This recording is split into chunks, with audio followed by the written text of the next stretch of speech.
সদ্যপ্রয়াত BNP chairperson ও সাবেক প্রধানমন্ত্রী বেগম খালেদা জিয়ার কবর জিয়ারত করেছেন তার নাতনি জাইমা রহমান সহ পরিবারের সদস্যরা। শুক্রবার সকালে রাজধানীর জিয়া উদ্যানে সমাহিত দাদির কবরে শ্রদ্ধা জানান জাইমা রহমান ও পরিবারের সদস্যরা।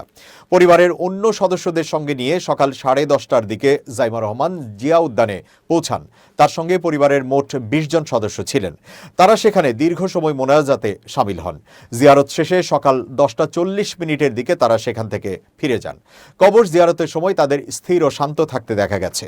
জাইমা রহমানের সঙ্গে খালেদা জিয়ার ছোট ছেলে আরাফাত রহমান কোকোর স্ত্রী সৈয়দা শর্মিলা রহমান সহ পরিবারের নিকটাত্মীয়রা উপস্থিত ছিলেন।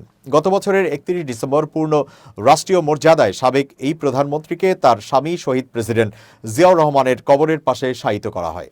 ছেলে তারেক রহমান স্বজনদের সঙ্গে নিয়ে মাকে কবরে দাফন করেন।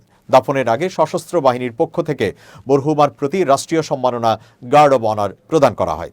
এর আগে জাতীয় সংসদ ভবনের দক্ষিণ প্লাজা ও মানিক মিয়া এভিনিউ সংলগ্ন বিশাল এলাকায় খালেদা জিয়ার ঐতিহাসিক জানাজা অনুষ্ঠিত হয়।